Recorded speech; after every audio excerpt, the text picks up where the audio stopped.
विराजिए कथा कहूँ मति अनुसार प्रेम सहित गादी धरूं पधारिए पवन कुमार श्याम रामचंद्र की राधावर कृष्ण चंद्र की उमापति महादेव की कृष्णाय वासुदेवाय हरे परमात्मने प्रणतक्लेशनाशाय गोविन्दाय नमो अतुलित बलधामं हेमशैलाभदेहं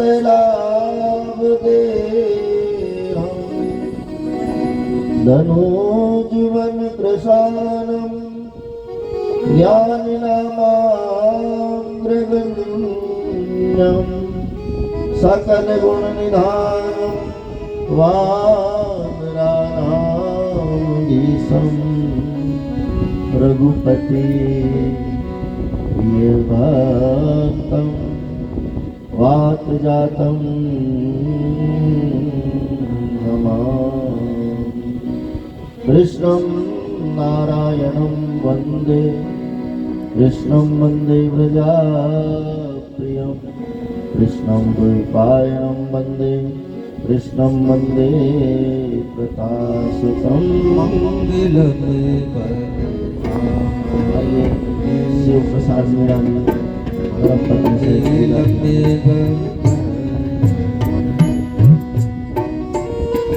मंगलम पुंडरी मंगला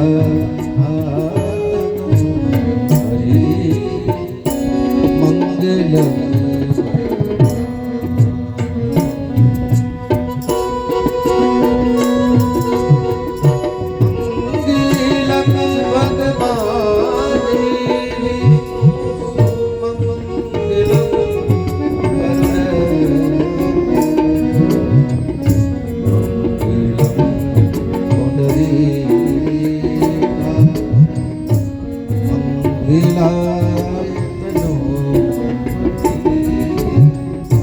व्यासाय विष्णुरूपाय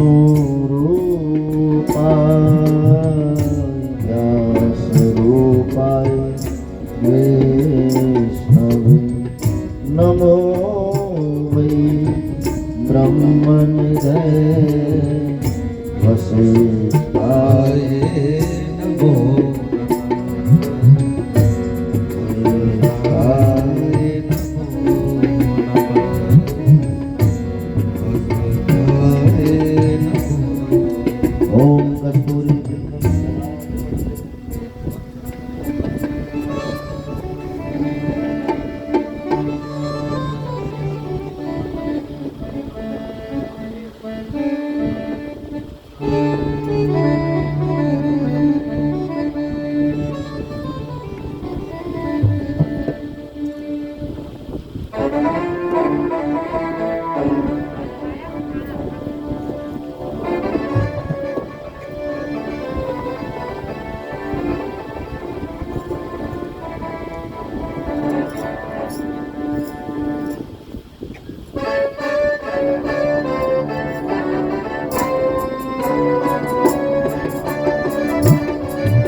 आइए मीरा साहब आरती के लिए।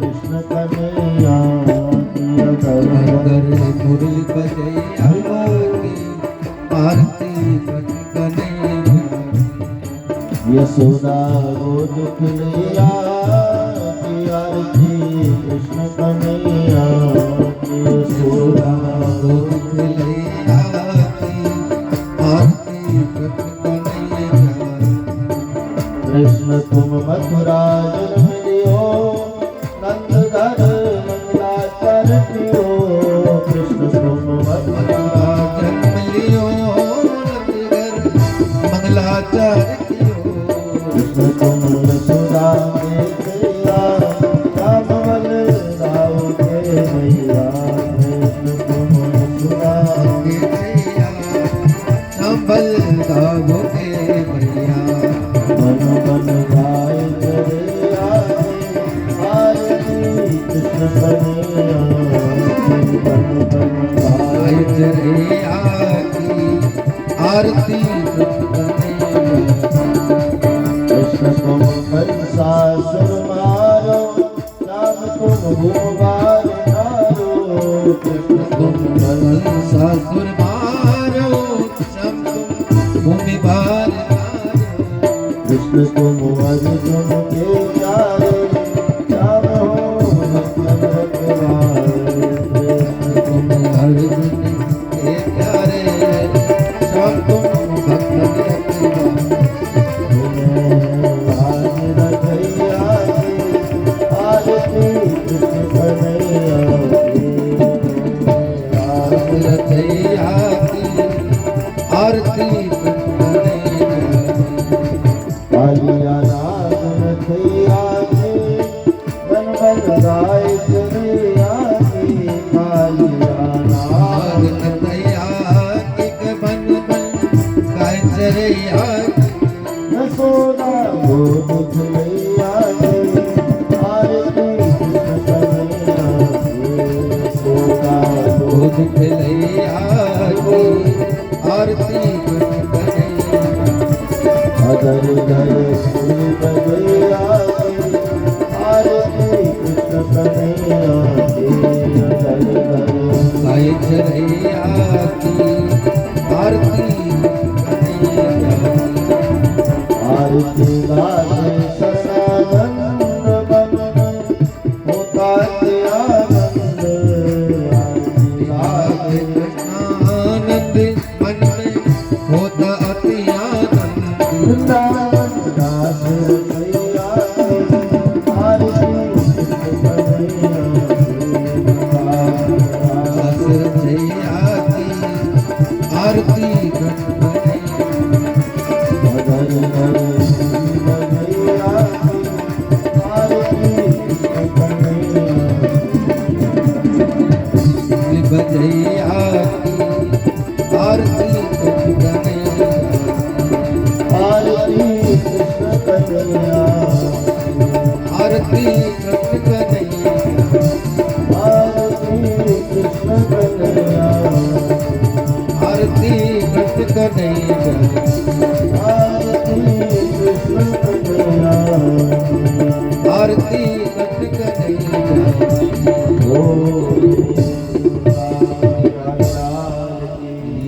जय बाल कृष्ण भगवान की जय हर हर महादेव। सब अपने अपने स्थान पर विराजमान हो। आइए 1-2 मिनट भगवान नाम कीर्तन का आश्रय करते हुए कथा। श्री राधे श्री राधे गोविंद भजन श्री राधे राधे गोविंद भज मन श्री राधे जय राधे गोविंद भज मन श्री राधे जय राधे भज मन श्री राधे श्री राधे गोविंद भज मन श्री राधे श्री राधे गोविंद भज मन श्री राधे श्री राधे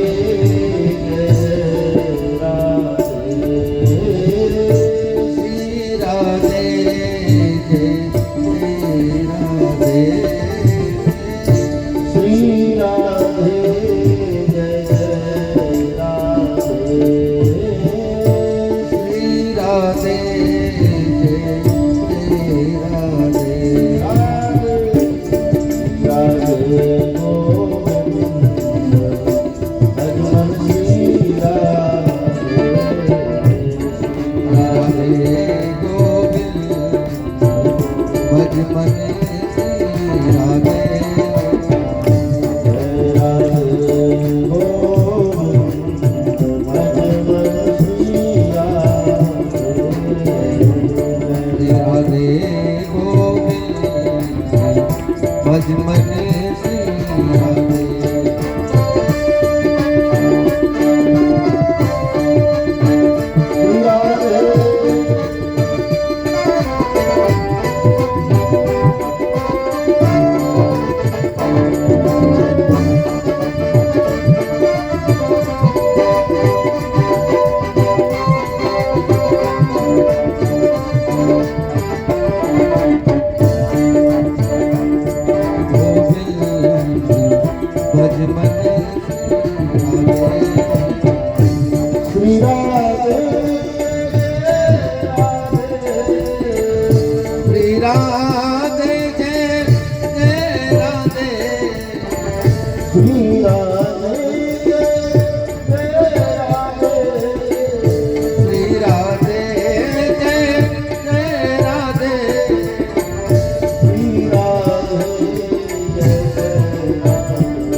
मोरे मुकुट तेरे शीश पे सोवे मोर मुकुट तेरे शीश पे सोवे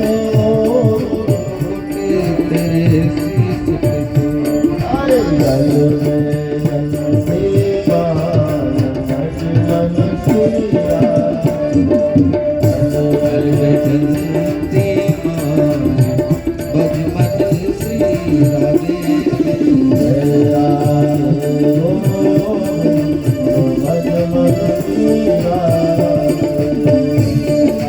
राधे भज मन श्री राधे राधे राधे राधे राधे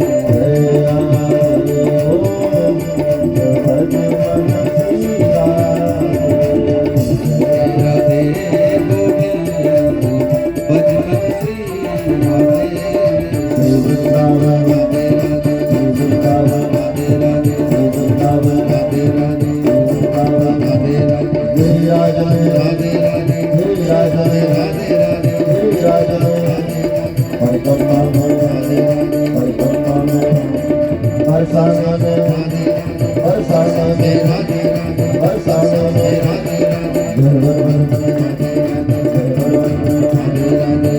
राधे राधे राधे राधे श्री राधे गोविंद भज मन श्री राधे गोविंद भज मन श्री राधे गोविंद भज मन श्री राधे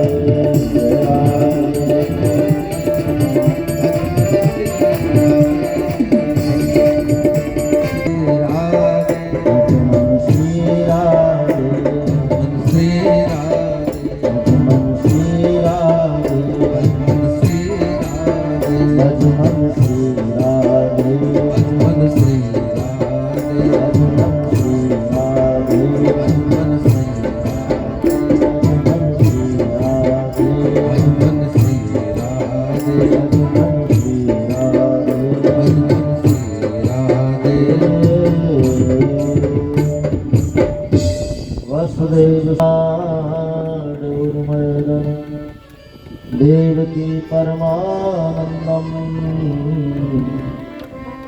कृष्णं वंदे जगद्गुरु जनकसुता जगज्जनन जानकी अतिशय प्रिय करुणानिधान ताके जुगपद कमल मनाम जासु कृपा निर्मल कृपा महावीर विनमो हनुमान राम जासु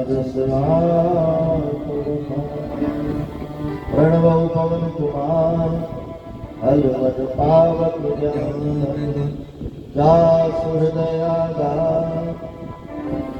श्री राम सरे बोली हनुमान जी महाराज की श्री सुखदेव जी महाराज की भागवत भगवान की संत समाज की जय जय श्री राधे जय जय श्री राधे जय जय श्री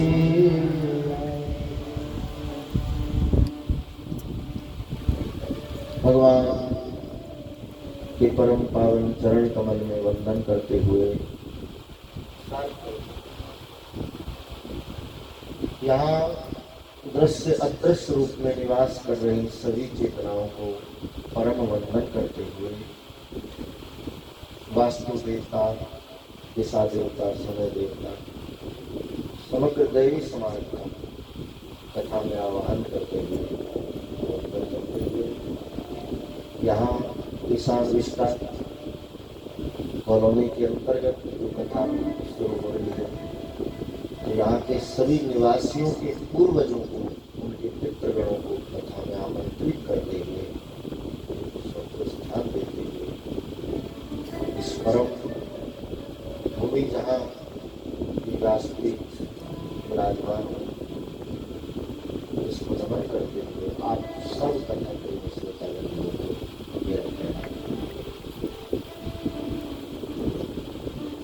बड़े आनंद का, बड़े हर्ष का विषय है भागवत कथा का शुभारंभ।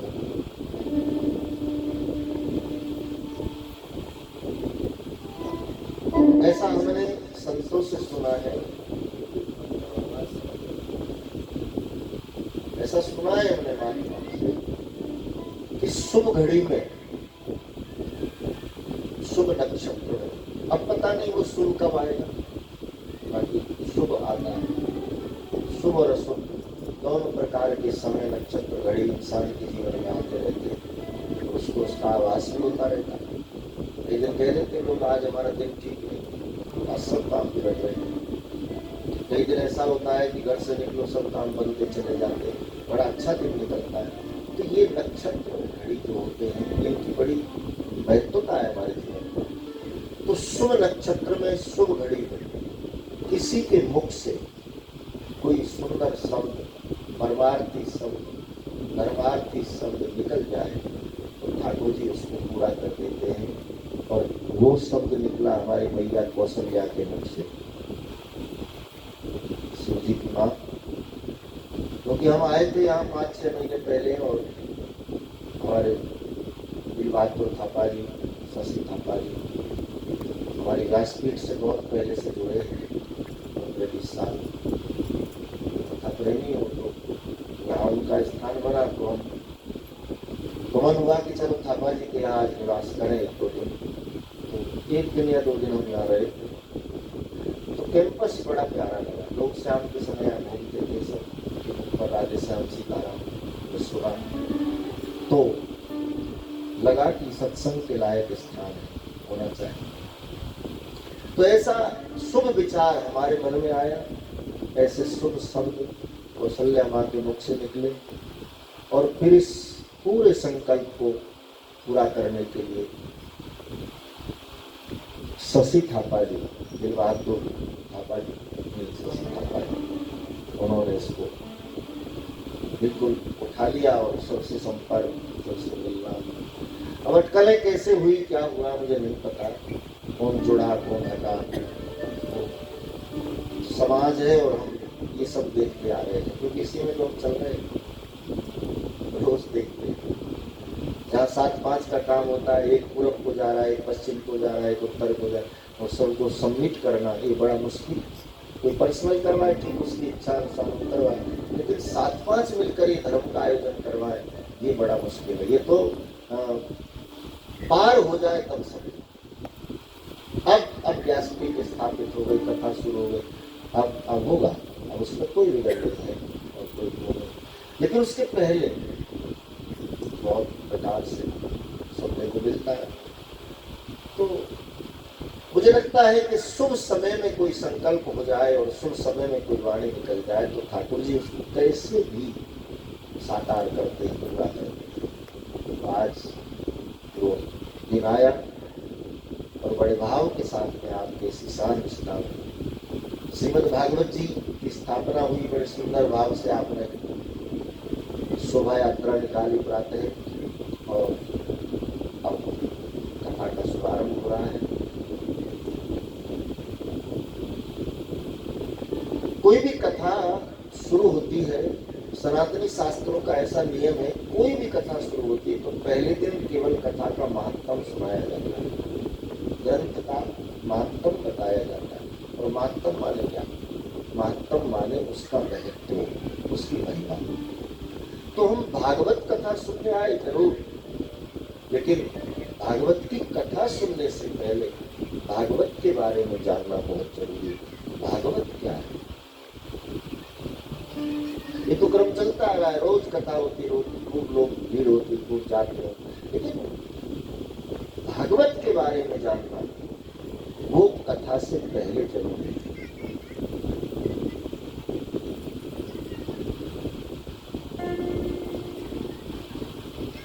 भागवत कोई कागज के पन्नों की पोथी नहीं है मेरे भाई।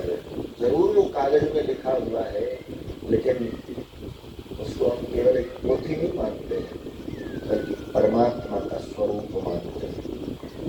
भागवत साक्षात भगवान।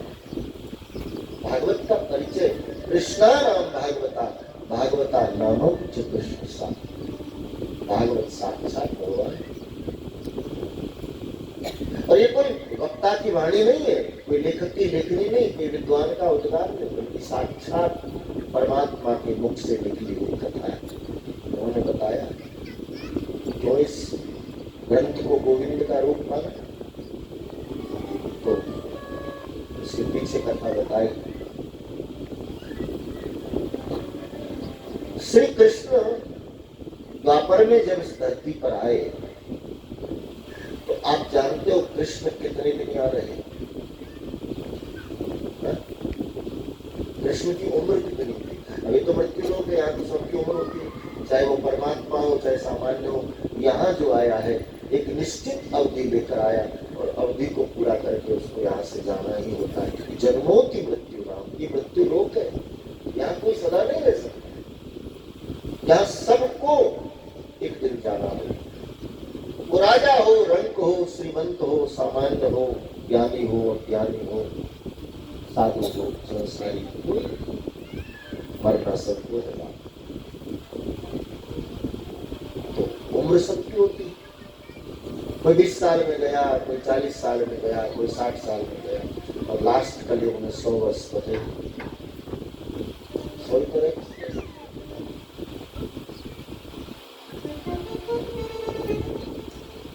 वर्ष रह सकते हैं, कलयुग में कोई 100 वर्ष की उम्र। सतयुग में 1,00,000 वर्ष की उम्र होती थी इंसान की। इसी पृथ्वी पर, इसी धरती पर इंसान 1,00,000 वर्ष जीवित रहता था। तब सतयुग में। त्रेता में 10,000 वर्ष की उम्र रह गई। 1,00,000 में से 90 घटाए केवल 10,000 वर्ष।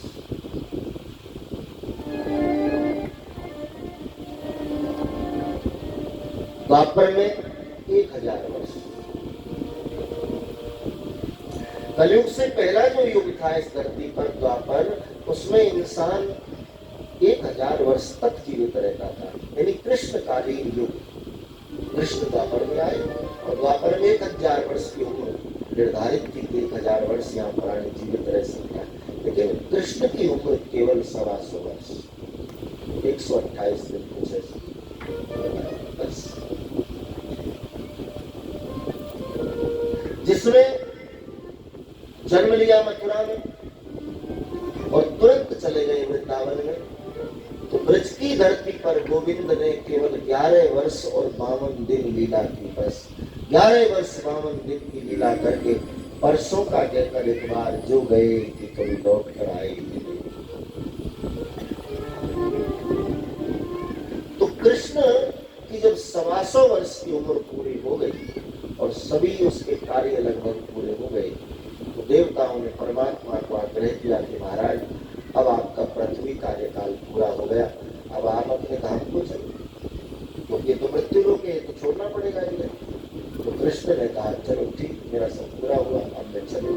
ये खबर फैल गई कि कृष्ण जा रहे हैं। उद्धव को पता चला कि गोविंद जा रहे, दौड़े हुए आए उद्धव और कृष्ण के चरणों में गिरे, भगवान आप जा रहे हो, लेकिन आपके दर्शन के बिना मैं कैसे जीवित रह पाऊंगा? आप मुझे छोड़कर ऐसे जा रहे, मैं आपके दर्शन के बिना नहीं रह सकता। कृष्ण ने उद्धव को समझाया, उद्धव ये मृत्यु लोक है, यहाँ जो आया है उसको एक दिन जाना होता है, मेरा समय पूरा हुआ, अब मुझे जाना है। और तू चिंता मत कर, मेरे जाने के बाद भी मृत्यु लोक में तुझे मेरा दर्शन मिलेगा। पूछा कैसे? पूरे भागवत के रूप में। उद्धव, आज से मेरा स्वरूप, कृष्ण कहते हैं, मेरा स्वरूप भागवत के रूप में धरती पर रहेगा। जो श्रद्धालु विश्वास और भाव के साथ भागवत ग्रंथ का दर्शन करेगा, उसको साक्षात कृष्ण के दर्शनों का लाभ प्राप्त होगा। इसलिए भागवत को भगवान का रूप माना गया है।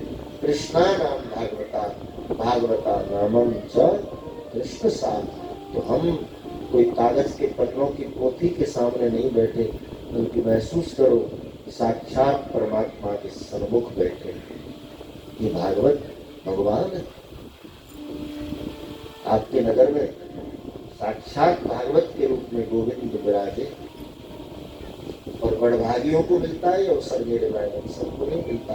क्योंकि भागवत कार ने स्पष्ट कह दिया, जन्म जन्मांतरोति भवेत पुण्यम तदा भागवतम लभेत। 1 नहीं, 10 नहीं, 100 नहीं, अनगिनत जन्मों के पुण्य जब प्राणी का के फलते, पुण्य जब उदय होते, तब उसको भागवत कथा सुनने के लिए मिलती। कब? जन्म जन्मांतरोति भवेत पुण्यम, अनंत जन्मों के पुण्य उभरे उदय हो, उन पुण्यों के प्रताप से प्राणी सत्संग में पहुंच पाता है, कथा में पहुंच पाता है। और जिनको ये कथा कराने का अवसर मिलता है, वो उनके खुद के ही नहीं, उनके पूर्वजों के भी पुण्यों का प्रताप हो सकता है, जो उनकी मति में ये बात आई कि हम ये शुभ कार्य करें। धर्म कार्यों में विरोध ज्यादा होता है, रुकावट ज्यादा है। संसार का कोई काम करो जल्दी सुलभ होगा, धर्म कार्य करो तो 100 नीति उसमें प्रवेश करती, अवरोध लगती। ये तो हरि कृपा ही केवल, ठाकुर जब कृपा करता है तब होता है। और हरि की इच्छा हो तो इंसान लाख अटकल लगाए तो भी कुछ नहीं हो सकता, क्योंकि तेरी कृपा के बिना हे प्रभु मंगल मूल, यहाँ पत्ता तक नहीं हिल सके और खिले न कोई। परमात्मा का ये स्वरूप आपके यहाँ ईशान विष्णु विराजित है 7 दिन के लिए। भागवत साक्षात भगवान है। हमारे ब्रज में तो परंपरा ऐसी जब कथा होती है जहाँ भागवत की, तो कथा में तो सब सुनने आते, लेकिन उसके बाद में फिर इस ग्रंथ की परिक्रमा महिलाएं बहुत करती, क्योंकि महत्वता है इस पुराण में। ये पुराण समझो शास्त्रों का संगम है, ग्रंथों का सार है, वेदों का स्वरूप है। और समग्र वेद भागवत जी में मिश्रित, इसलिए उसको पंचम वेद की उपाधि दी। 5वां वेद है भागवत। वेद 4 है, लेकिन पंचम वेद स्वयं भागवत जी। तो कृष्णा नाम भागवता, भागवता नामम च कृष्ण। आज हम केवल इतना ही समझें कि ये ग्रंथ जो हमको मिला है संयोग बैठने के, इसकी महिमा क्या है। आज तो मैं क्षमा प्रार्थी भी, क्योंकि बहुत देरी से कथा शुरू हो पाई। समय 3 बजे कर दिया तो करीब 4:30 बजे, लेकिन उसमें हमारी कोई हम तो तैयारी में लगे सब काम। जब प्रभु की इच्छा ऐसे ही है, शोभा यात्रा, उसके बाद में फिर भोजन, फिर तैयारी, समय कितना हो गया। बाकी आज बहुत ज्यादा उसका विस्तार है भी नहीं, कथा इतनी ही केवल आज सुनाई जाएगी कि हम ग्रंथ की महत्वता को समझ लें। भागवत क्या है पहले ये जान लें, फिर कल से भागवत की कथा सुनेंगे। आज तो केवल भागवत को जान लें, क्योंकि महात्म का मतलब यही है, महत्व, उसकी महिमा। तो भागवत की महिमा कवि कहता है, कृष्ण कथा सुंदर जग माही, कृष्ण कथा।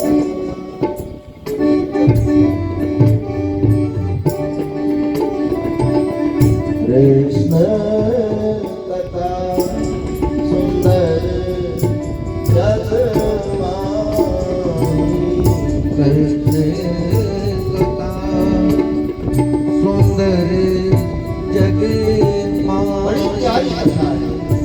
कृष्ण कथा सुंदर जग माही, कृष्ण कथा सुंदर जग माही, ऐसी कथा और ऐसी कथा और कवि कहता है ऐसी कथा और को नाही। इसका मतलब ये भी नहीं है कि और कोई कथा की महिमा कम है, नहीं, हर भारतीय ग्रंथों की महत्वता अद्भुत है, एक से एक महिमा लेकर बैठा है।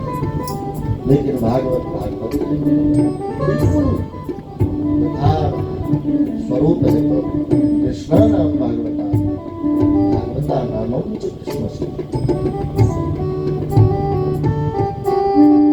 और ये रसामृत है।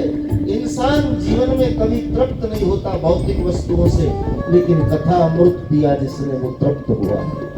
तब कथामृतम तृप्त जीवनम, कभी भीड़तम कलम सापहम, श्रवण्य मंगलम श्रीमदागतम, भूरि गणन्ते भूरिदा जनाः, पिबन्त भागवतम रसमालयम्। जैसे शरबत को मुख से पिया जाए, इस कथा अमृत को कानों से पिया जाता है। तब तृप्त।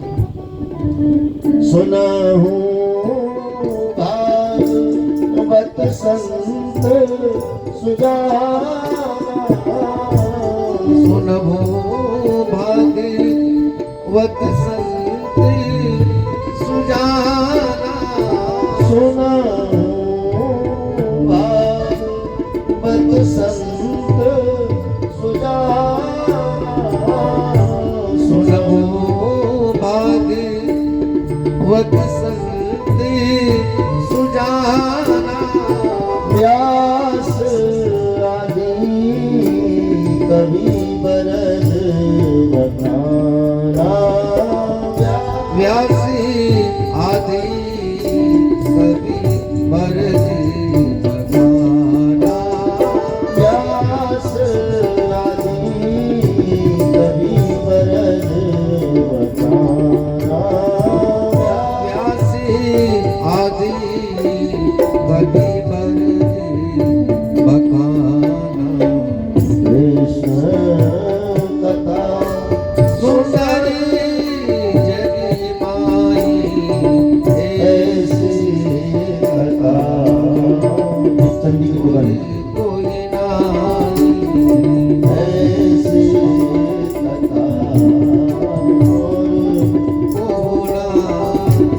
सुंदर कथा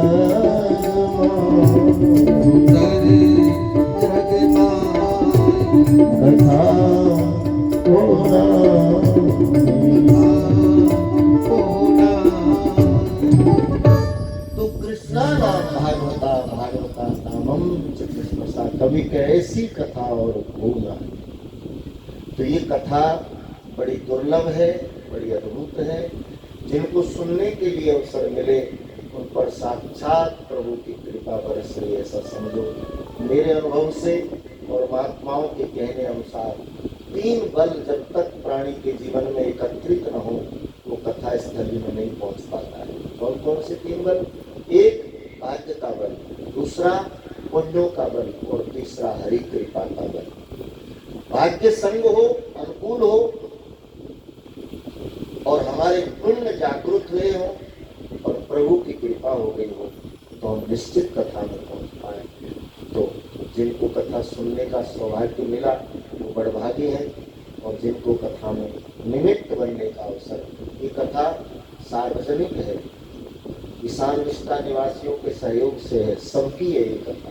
लेकिन इसमें विशिष्ट स्थान श्री शिव प्रसाद जी मीरा साहब, उनको मेरा परिवार को मुख्य यजमान के रूप में 6 महीने पहले संकल्प उन्होंने किया था। तो संकल्प का नारियल हमें समर्पित किया गया। तो हमारे मुख्य यजमान के रूप में, बाकी कोई भी उसमें भाग ले सकता है। यजमान के रूप में भी पूजा के लिए आ सकते हैं और किसी भी रूप से कोई भी कथा में जुड़ सकता है। सबके लिए सादर आमंत्रण। कोई एक नहीं करवा रहा है, ईशान निष्ठा निवासी सब मिलकर के आयोजन करा रहे हैं। तो मैं सबको बहुत बहुत साधुवाद दूँ, धन्यवाद दूँ और ईशान निष्ठा निवासियों के लिए बहुत बहुत हार्दिक अभिनंदन से साधुवाद। और उसमें मैं नाम सबके नहीं जानता, जिनके मेरी बात होती रही, एक आध बार फोन से परिचय हुआ। शिव प्रसाद जी से मेरी चर्चा 1-2 बार हुई और पापा जी से तो होती रही। तो हम तो केवल इतना ही कि जो डेट है निश्चित उसकी कैसी स्थिति है और कहाँ पहुँच रहा है वो जानकारी यथावत रूप से मिलती रही। और आज वो दिन आया, बड़े प्रेम से हम और आप 7 दिन के लिए हरि की इस अमृत वर्षा का आनंद लेंगे। कथा कैसे गाई जाए और क्या उसको सुना जाए, इस पर किसी का कोई काबू नहीं। न व्यासपीठ का अपने खुद के ऊपर कोई काबू होता है और न श्रोता की पिपासा भाव पर कोई काबू होता है। ये तो एक प्रवाह है, बेरिवाज है। 7 दिन ये प्रवाह चलता है। इसमें हम कितना अपने आप को विभो कर पाए ये हमारी वृत्ति को निर्भर करता है। अर्थात मैं तो ये कहूँगा कि ईशान निष्ठा निवासियों को उनके द्वारे पर गंगा आ गई।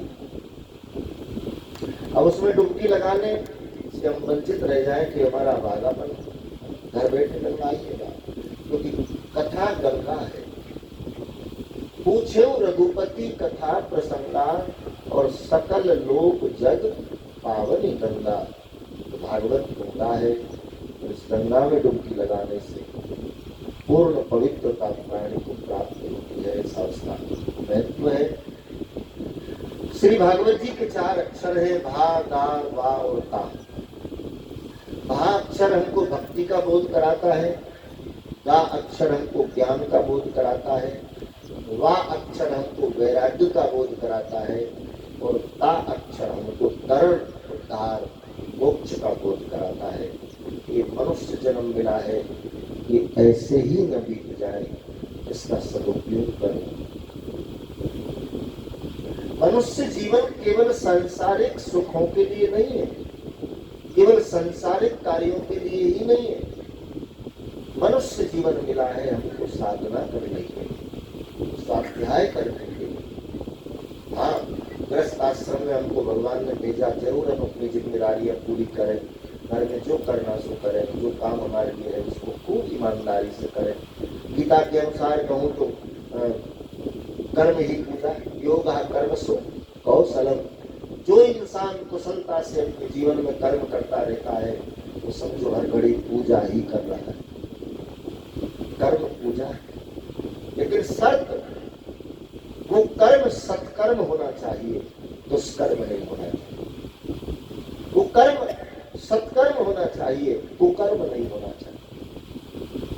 सत्कर्म यदि हम हमारे जीवन में सदैव कर रहे हैं तो समझो सदैव पूजा कर रहे हैं।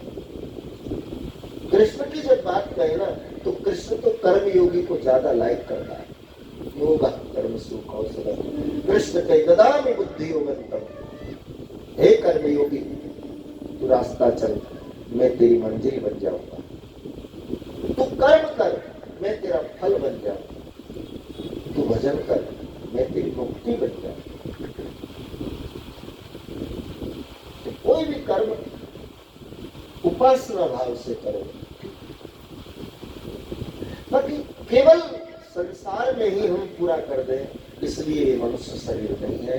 मनुष्य शरीर से समय निकाल करके साधना भी जरूर कर दें। अरे हम कैसे कथा में आए, हमको तो बहुत काम है, हमारा काम खराब हो जाए। अरे जिंदगी जब तक रहेगी फुर्सत न होगी काम से, अब अवसर आया है तो कुछ समय ऐसा निकालो, प्रेम करो भगवान से।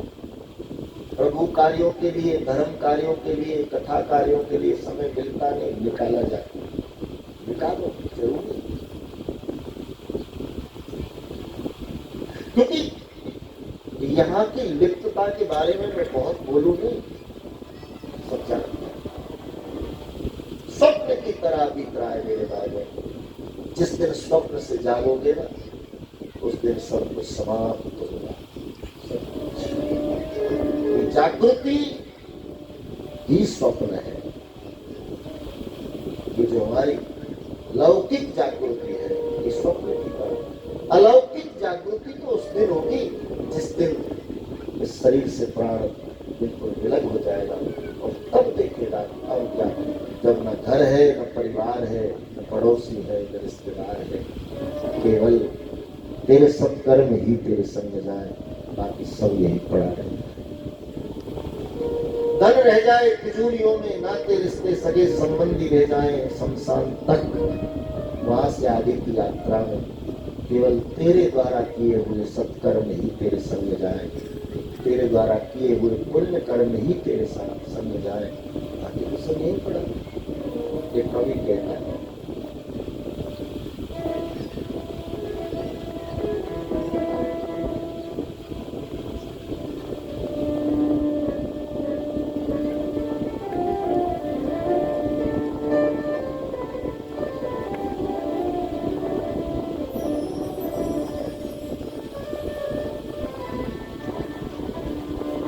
कांधे पे दर ले जाए परिवार वाले तेरे, कांधे पे दर ले जाए परिवार वाले तेरे, यमदूत ले पकड़ कर डोलेंगे घेरे घेरे, यमदूत ले पकड़ कर डोलेंगे घेरे घेरे, पीटेगा अपनी छाती, पीटेगा अपनी छाती, पीटेगा अपनी छाती, खुनबा उदास होगा, 2 गज कफन का टुकड़ा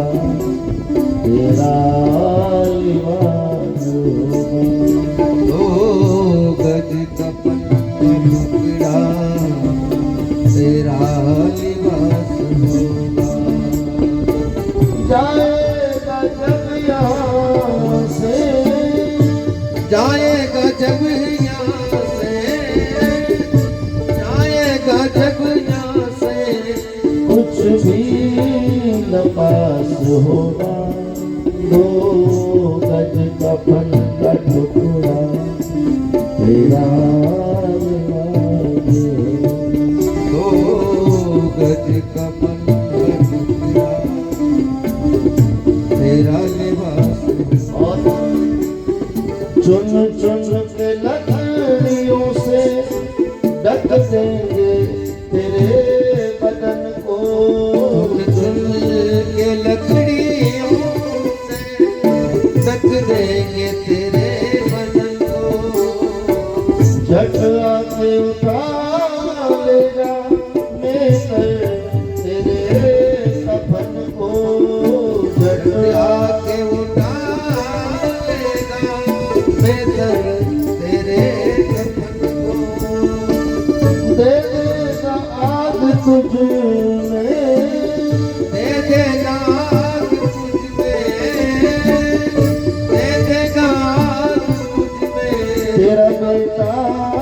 जो खास होगा, 2 गज कफन का टुकड़ा तेरा ओ गज कफन का टुकड़ा तेरा लिबास जाएगा जब यहाँ से, जाएगा जब यहाँ से कुछ भी न पास होगा, 2 गज कफन का टुकड़ा तेरा लिबास होगा। दो गज कफन का टुकड़ा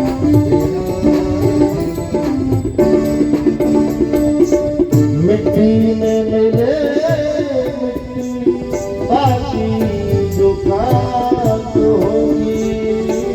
मिट्टी में मिले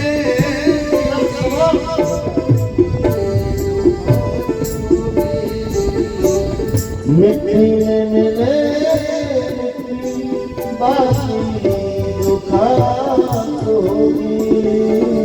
मिट्टी में मिले बाकी जो खाक होगी। सोने से काया जल कर तेरा होगी।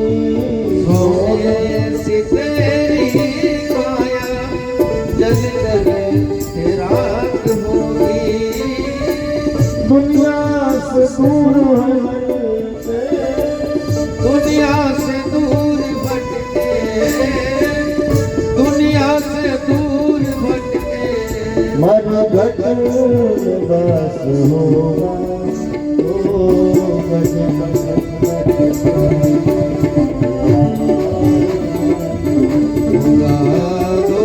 गज कफन का टुकड़ा तेरा लिबास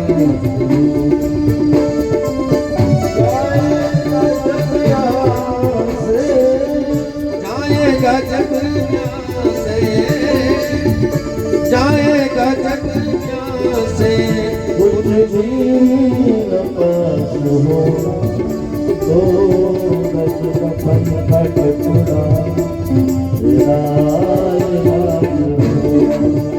हो गज कफन का टुकड़ा तेरा लिबास होगा।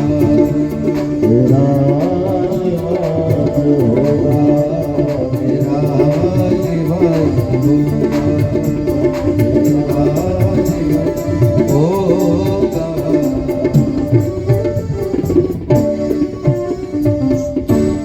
जीवन धर्म के रक्षक, अंत में क्या होना है इसकी चिंता हमको जीवन पर्यंत बनी रहनी चाहिए। अंत में क्या होगा और जरूरी है मेरे भाई में, क्योंकि अंत भला तो सब भला और अंत बुरा तो सब बुरा। अंत बिगड़ गया तो सब सार्थक। तो मनुष्य जीवन केवल वस्तु विषय भोग व्यवहार सुख स्वाद किसी के लिए नहीं है। मनुष्य जीवन से कुछ साधना भी जरूरी है। ये शरीर बड़ा दुर्लभ है। बड़े भाग मानव तन पावा, सुर दुर्लभ सदग्रंथन गावा। सुर माने देवता, दुर्लभ माने कठिन। जो देवताओं को मुश्किल है वो शरीर हमें मिला, क्या हम बड़े भारी नहीं? बड़े भाग मानव तन पावा। शरीर को सराहित किया गया, शरीर की सराहना की, क्योंकि ये शरीर साधना करता है, स्वाध्याय करता है। लेकिन जो शरीर केवल संसार के ही कामों में पूरा हो जाए, जिनको पता ही नहीं कि दुनिया में धर्म क्या है, मंदिर क्या है, ग्रंथ क्या है, गुरु क्या है, बस सुबह उठे, कुछ थोड़ा जल्दी जल्दी में नहाए, कुछ खाए, बैग उठाया भागे, फिर रात को आए, थोड़ा कुछ खाया, सो गए, फिर सुबह उठे, यही तो बस भागने उसमें जीवन पूरा बीत जाता है। उसको क्या करना? लेकिन बाद में पता है उसके शरीर को शास्त्रों ने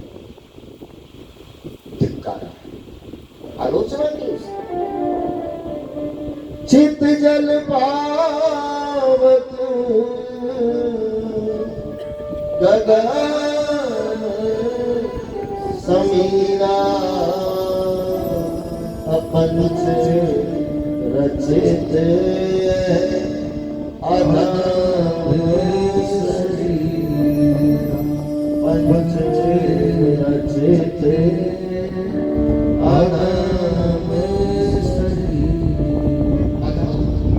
आलोचना धिक्कारा गया है, लेकिन उसी को बड़े भाग नवतन पावा सुर दुर्लभ सरगंते। तो जो शरीर केवल संसार के उपयोग में पूरा हो जाए उस शरीर को धिक्कारा गया। धिक्कार, इतना अच्छा मौका दिया ठाकुर ने और तुम फिर भी रह गए। जानते हो ये मनुष्य शरीर, ये मानव योनि जो है ना, ये 84 लाख योनियों का अंत है। जीव जब 84 को पार कर लेता है तब वो मानव देही पाता है। और आप सब समझते हो कि जीव तो चींटी में भी है, जीव तो कुत्ते में भी है, जीव तो बंदर में, बिल्ली में, कीड़े में, मकोड़े में, जीव सब है। ये सब 84 लाख में आते हैं। पता नहीं इस शरीर को, इस जीव को कितनी बार कौन कौन से शरीर मिले क्या पता, लेकिन अब कृपा कर दी भगवान ने, हमको मनुष्य शरीर दी। बड़े भाग मानव कर पार। सोचिए आप, मनुष्य सबसे सुंदर और प्यारी कोटि है परमात्मा। मनुष्य जो संसार में जीवन जीता है उसके जैसा कोई जी सकता है? पशु को न सर्दी का, न गर्मी का, न आने का, न जाने का, न सुख का, न दुख का, न स्वाद का। इंसान के शरीर में भगवान ने कितने सेंसर लगाए हैं, क्या ठिकाने। अद्भुत बॉडी बनाई। अगर मैं कहता हूँ तूने अजब रचा भगवान, खिलौना मालिक। सेंसर, जरा सा गर्म लगे तो, ठंडा लगे तो, हर चीज का स्वाद महसूस होता है। अद्भुत शरीर बना, लेकिन इस शरीर का सदुपयोग करो मेरे भाई बहन, सदुपयोग करो। आहार से लेकर व्यवहार तक और वस्त्र से लेकर के समर्पण तक सब कुछ ठीक होना चाहिए। और शुरुआत आहार से ही होती है, क्योंकि जैसा खाओ अन्न वैसा बने मन। तुम जैसा खाओगे ना वैसा तुम्हारा विचार पैदा। इसलिए साधु समाज में प्याज लहसुन को क्यों अवॉइड किया जाता है, क्यों उसको नकारा जाता है? क्योंकि उसका स्वभाव तामसी होता है, ये नहीं खाते। सात्विक आहार, तुम ही निवेदित भोजन करे, प्रभु प्रसाद पट पोषण करे। तो मानव शरीर कैसे भी सार्थक हो, ये कोशिश रहनी चाहिए। तो भगवान की कृपा और भगवान का दर्शन सबको नहीं मिलता, जो कृपा पात्र होते हैं उसी को मिलता है। हम बड़भागी हैं जो इस पावन पुराण के सानिध्य में विराजी। आज हमने महात्म में बहुत कुछ कहा गया है महात्माओं ने तो, लेकिन जो प्रसाद व्यासपीठ और पड़ा आपके सेवा किया। महात्म की कथा में और भी एक प्रसंग आता है, समित के चरित्र का वर्णन किया गया। नारद जी पूर्व जन्म में बालक के रूप में जब रहे तो बड़े सत्संगी रहे, लेकिन उसकी माँ विरोध करती थी और एक दिन माँ को सांप ने डस लिया तो माँ की मृत्यु हो गई। ये बालक संतों के साथ जीवन व्यतीत करने लगा और एक दिन शरीर सहित जब ठाकुर जी के धाम में था तो परमात्मा ने साक्षात दर्शन दिया। बोले शरीर पूरा होगा और तुम मेरे अंश के रूप में फिर से धरा पर आओगे। और वही बालक मृत्यु के पश्चात दूसरे जन्म में ब्रह्मा जी के मानस पुत्र नारद के रूप में प्रकट होते। नारद जी के मन में एक बार विचार उठता है कि सूत महाराज ने विसारण्य में सोनक आदि ऋषियों को बता रहे हैं कि जिस धरती पर मेरे परमात्मा अनगिनत अवतरित हुए उसी धरती पर रहने वाला प्राणी कैसा होगा। मैं उसको देख कर लोक दर्शन के लिए नारद जी आए, लेकिन दुनिया को देखा ना तो नारद जी का मन बड़ा दुखी हो। क्यों? सोचा था सब सुखी होंगे, लेकिन यहाँ तो कोई तन दुखी, कोई मन दुखी, कोई धनगर रहे उदास, और थोड़े थोड़े तो सभी दुखी, केवल सुखी हरि के दास। नारद जी देखते चले गए, वृंदावनी भूमि में पहुंचे तो देखा एक महिला बाजौट पर बैठी है, 4-6 दासियां सेवा कर रही है। लेकिन नारद जी को देखा कि महिला दौड़कर आई और संत के चरणों में गिर, बाबा मेरा कल्याण करो। कौन हो तुम देवी? बोली अहम भक्ति, मैं भक्ति मम 2 पुत्र, मेरे 2 पुत्र हैं, ज्ञान और वैराग्य। बाबा मैं द्रविड़ देश में उत्पन्न हुई, कर्नाटक में पोषित हुई, अन्य राज्यों में खूब फली फूली, गुजरात में आई तो मुझे बुढ़ापा आ गया, और गुजरात से निकलकर मैं वृंदावन में आई तो मैं तो जवान हो गई, लेकिन मेरे दोनों बेटा बूढ़े हुए। वृंदावन में ज्ञान वैराग्य बूढ़े हुए, भक्ति जवान, क्योंकि वृंदावन प्रेम प्रदेश, भक्ति का प्रदेश। ज्ञान वैराग्य की महत्वता वहां नहीं है, ऐसा भी नहीं है, लेकिन ऐसा सुना है महात्माओं से कि ब्रज के 84 कोस के एरिया में ज्ञान तो है, लेकिन ज्ञान की गंभीरता हो गई। जिस भूमि पर जो तत्व होता है ना, वो प्रत्येक प्राणी को प्रभावित करता है। सोचो आप, गंभीरता है, गंभीरता होती तो बंदर चश्मा उतार कर नहीं ले जाता।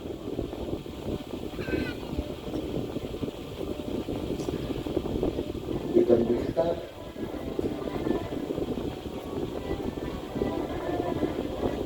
ब्रजवासी बंदर तो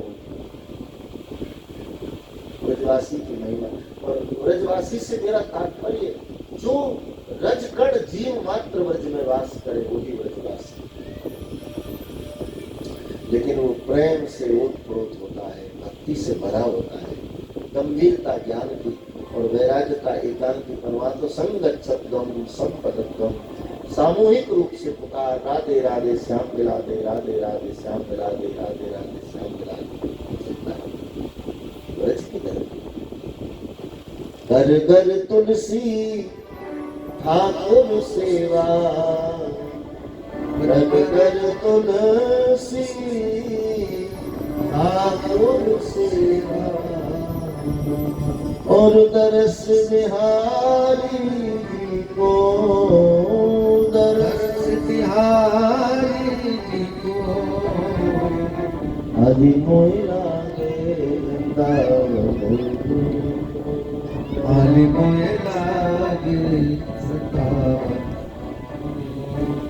निर्मल नीर बहे यमुना को, निर्मल नीर बहे यमुना को, और भोजन दूध दही को, भोजन दूध दही को, हरि मोइला के वृंदावन, हरि मोइला। तो धन्यम वृंदावन आराध्यम भक्ति। पूछा बात क्या है? बोले मेरे बेटा दोनों बूढ़े हो, आप कुछ करो। सनकादिक ऋषियों को पूछा कैसे बात बने? बोले काम को हरिद्वार में ले जाए, भक्ति को कहो, और भागवत कथा का अनुष्ठान वहाँ चल रहा है, बस कथा सुने, कथा गंगा में नहाने से इनका कल्याण होगा। और भक्ति दोनों पुत्रों को लेकर चलने लगी, हरि नाम का बल उसको, राधे राधे राधे राधे राधे गोविंद, राधे गोविंद भजो, राधे गोविंद, राधे राधे राधे राधे राधे गोविंद, राधे गोविंद भजो, राधे गोविंद। जय श्री राधे राधे राधे राधे राधे गोविंद, राधे गोविंद भजो, राधे गोविंद, राधे राधे राधे राधे राधे सब गाइए। राधे गोविंद भजो राधे गोविंद, राधे गोविंद भजो राधे गोविंदा, राधे गोविंद भजो राधे गोविंदा, राधे गोविंद भजो राधे गोविंदा, राधे गोविंद भजो राधे गोविंदा, राधे गोविंद भजो राधे गोविंदा, राधे गोविंद भजो राधे गोविंदा, राधे राधे राधे राधे राधे गोविंद, राधे गोविंद भजो राधे, राधे गोविंद भजो राधे गोविंदा, राधे राधे राधे राधे गोविंद, राधे गोविंद भजो राधे गोविंदा, राधे राधे राधे राधे गोविंदा, राधे गोविंद भजो राधे गोविंदा, राधे गोविंद भजो बाले मुकुंदा, राधे गोविंद भजो बाले मुकुंदा, राधे गोविंद भजो राधे गोविंदा, राधे गोविंद भजो राधे गोविंदा,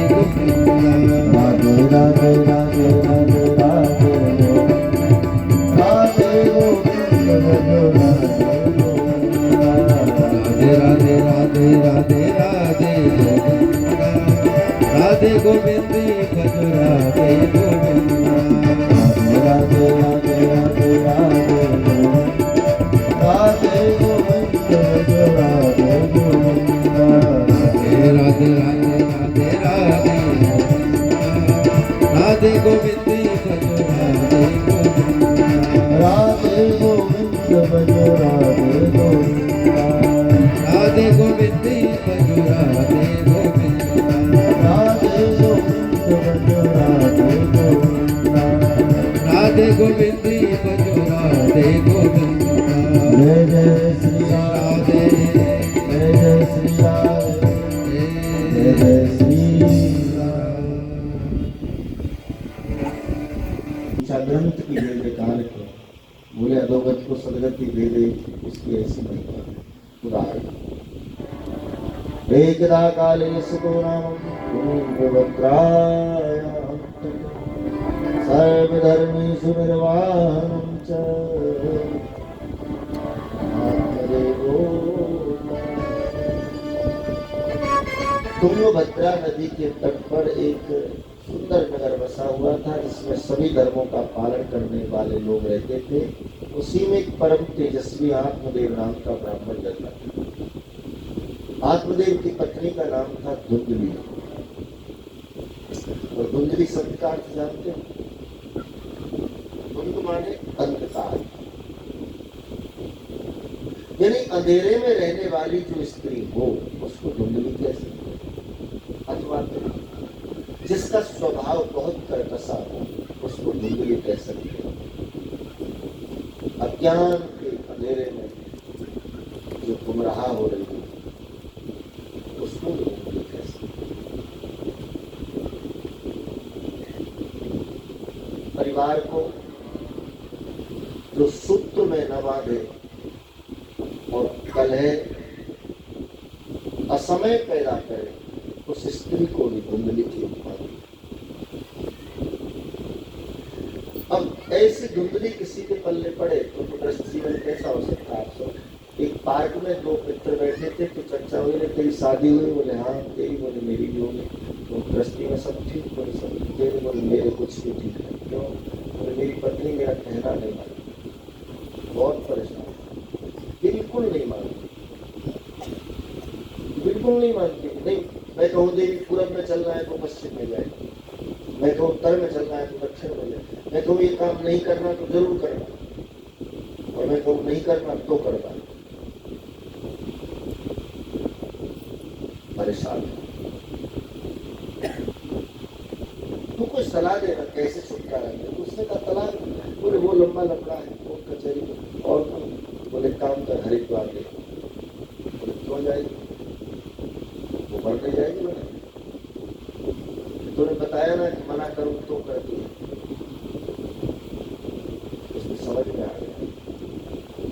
सुबह सुबह का समय मोहल्ले में मुनादी हो रही है कि हरिद्वार के लिए बस जा रही है, किसी को चलना हो तो जल्दी सीट बुक करा। तो दोनों पति पत्नी अपने घर में बैठे, लॉज में बैठे। तो महोदय ने अलाउंस सुनते ही तुरंत कहा, देवी हरिद्वार बस जा रही है, हमारे मोहल्ले से लोग भी जा रहे, लेकिन हम नहीं जाएंगे। तो उसने कहा कि हम नहीं जाएंगे, तो बोले तो वाजिबा क्यों नहीं जाएंगे, हम तो जरूर जाएंगे। जाओ सीट बुक करा और उसको फॉर्मूला मिल गया। हरिद्वार पहुंच गए, बोले यहाँ तो आ गए, लेकिन गंगा जी में नहीं नहाएंगे। पति ने कहा नहीं नहाएंगे, तो पत्नी बोली वाह क्यों नहीं नहाएंगे, गंगा जी में नहाएंगे। तो बोले देवी नहाएंगे, लेकिन घाट पर बैठ कर नहाएंगे, अंदर नहीं उतरेंगे। बोले अंदर ही उतरेंगे।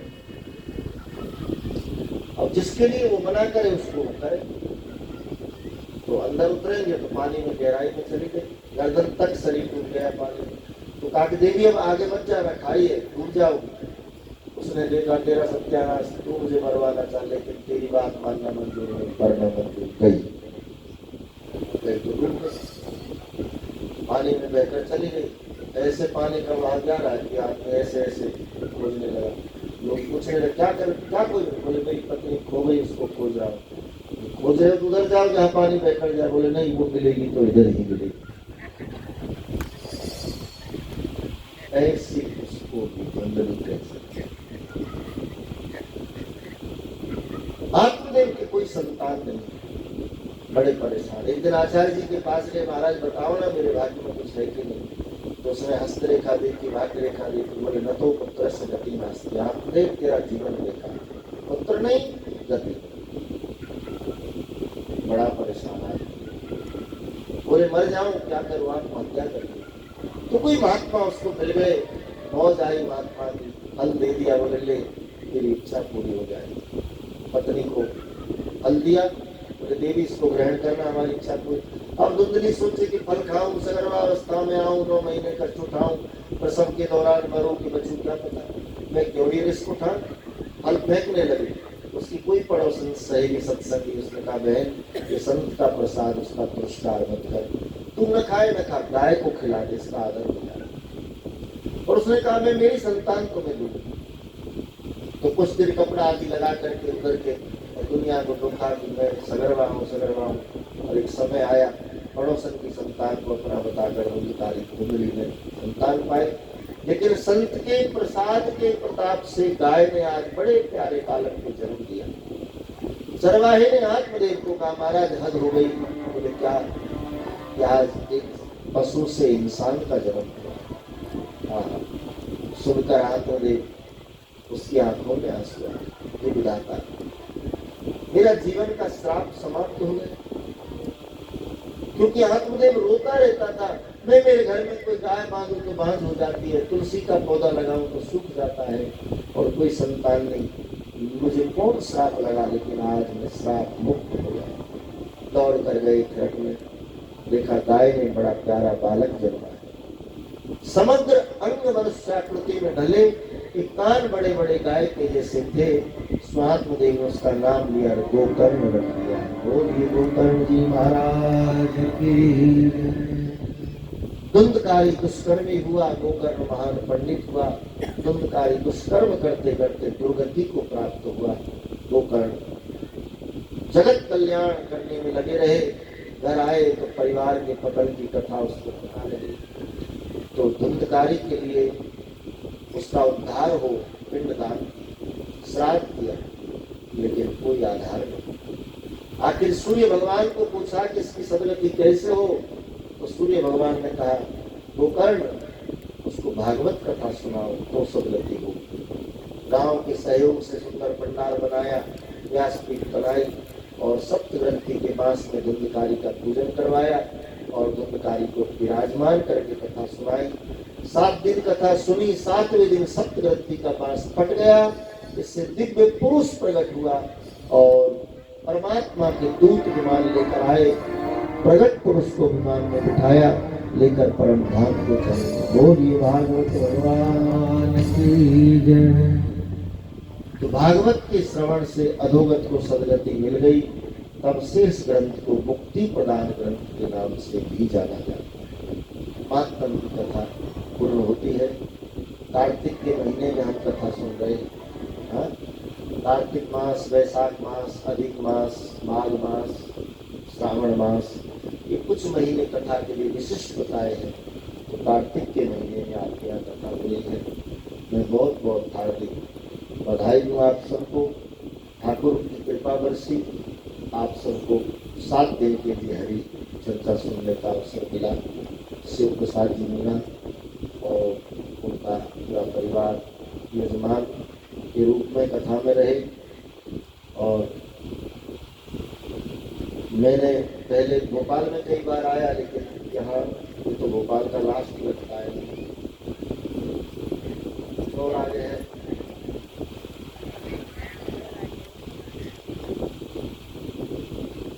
लेकिन यहाँ की श्रद्धा बहुत प्यारी, आप सबका भाव, प्रेम, स्नेह बहुत अच्छा लगा हमें। आप सब सुबह शोभा यात्रा में देखने को मिला। तो मैं बहुत साधुवाद दूँ कर्मेश जी को। जैसे फोन पर भी मेरी चर्चा होती रही, मैं ज़्यादा नाम किसी को जानता नहीं, और कर्मेश जी वाकई ठाकुर की कृपा है उनके ऊपर, क्योंकि जिस प्राणी में श्रद्धा है ना, वो परमात्मा का कृपा पात्र हो सकता है। नफरत और वैर तो दुनिया में भरा ही हुआ है, लेकिन इसके स्थान पर जिसके दिल में श्रद्धा आ जाए, वो सत्संगी और प्रभु कृपा पात्र हो सकता है। तो मैं आप सबको बहुत बहुत साधुवाद दूँ। आज की कथा को यही विराम। नियम कथा में कार्तिक का महीना है, आप नियम से निभा सको, अच्छी बात, बाकी कोई नियम नहीं। यहाँ दम दम में होती है पूजा, सर झुकाने की फुर्सत नहीं है। हाँ? प्रेम वालों ने कब वक्त पूछा, उनकी पूजा में सुन ले। तो भक्ति में कोई बंधारण नहीं है, भक्ति तो बिल्कुल स्वतंत्र है। बाकी फिर भी बताए हैं कि एक समय अनाहार, एक समय फलाहार, जमीन पर शयन करें, वाणी में सत्य, जीवन में संयम, अगर कोई कर सके तो। बाकी तो कैसे भी कथा सुने, कथा सबका कल्याण करती है। मैं बहुत बहुत साधुवाद आप सबको देते हुए आज की कथा को विराम करने चल। कल से हमारी कोशिश रहेगी हरि कृपा से सही 3 बजे कथा शुरू करेंगे और 5:30-6 बजे तक आरती करेंगे। आज थोड़ा लेट हुआ, शुरुआत है, शुरू का दिन है, उसमें इधर उधर थोड़ा हुआ। चलो प्रेम से सभी माहौल का आनंद लेते हुए भाव से आज की कथा हरि बोल, हरि बोल, हरि बोल, हरि बोल, हरि बोल हरि बोल, हरि बोल, हरि बोल, हरि बोल, हरि बोल, हरि बोल, हरि बोल हरि बोल, हरि बोल, मुकुंद माधव गोविंद बोल, प्यारे मुकुंद माधव गोविंद बोल, प्यारे मुकुंद माधव गोविंद बोल, प्यारे मुकुंद माधव गोविंद बोल, हरि बोल, हरि बोल, हरि बोल हरि बोल, हरि बोल, हरि बोल, राधे बोल, राधे बोल, राधे बोल, राधे बोल, राधे बोल, राधे बोल, राधे बोल, प्यारे राधे राधे राधे राधे राधे राधे बोल, प्यारे प्यारे राधे राधे राधे राधे राधे राधे बोल, प्यारे राधे राधे राधे राधे राधे राधे बोल, प्यारे प्यारे राधे राधे राधे राधे राधे राधे बोल, राधे बोल, राधे बोल, राधे बोल, राधे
राम राम हरे हरे कृष्णा कृष्ण कृष्ण हरे हरे राम राम राम हरे कृष्ण कृष्ण कृष्ण हरे राम राम राम पवन तन संकट हरन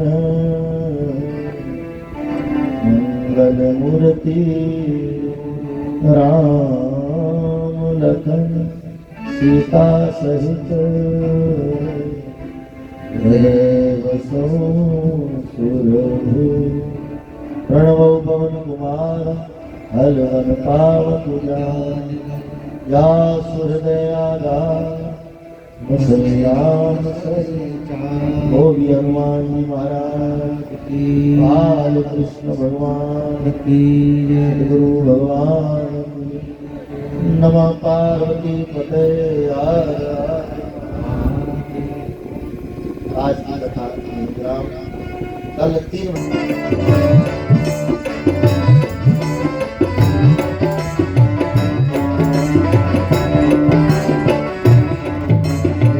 भागवत भगवान की आरती पापियों को पाप से भागवत भगवान की आरती पापियों को पाप से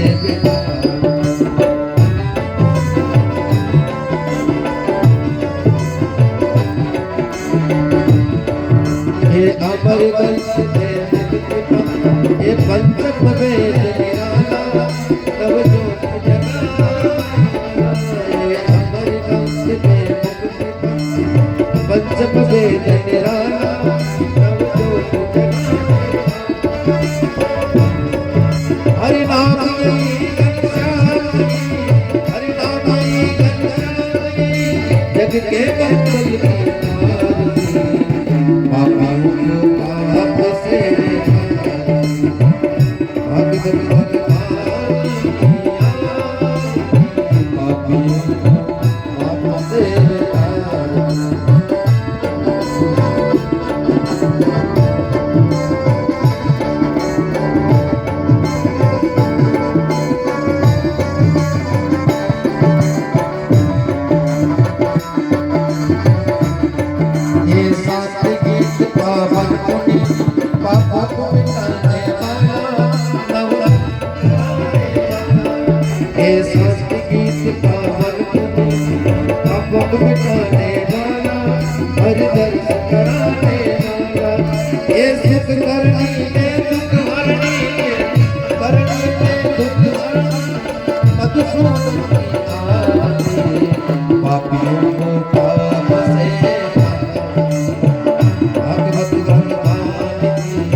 बोले भागवत भगवान की, बाल कृष्ण लाल की। अब सभी के हाथों में फूल दे दिए जाएं, पुष्पांजलि करेंगे और पुष्पांजलि के बाद में प्रसाद लेकर सब प्रस्थान करेंगे। सभी पुष्प ले जाएं।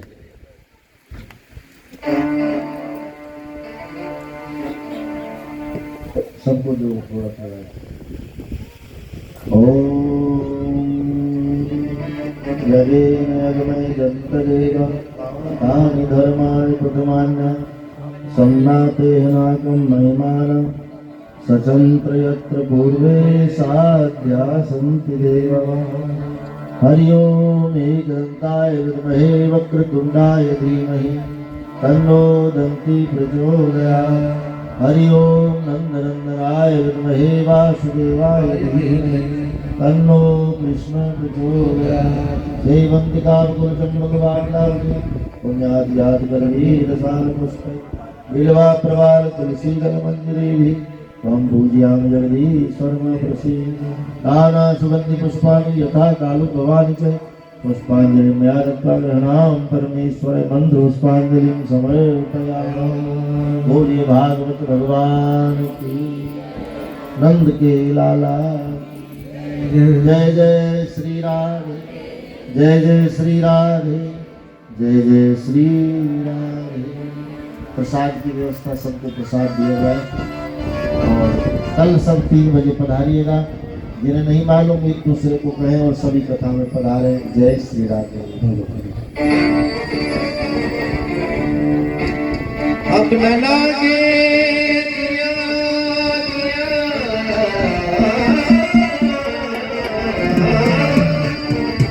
अब न लागे दिया गरीब परिवार में लुट गई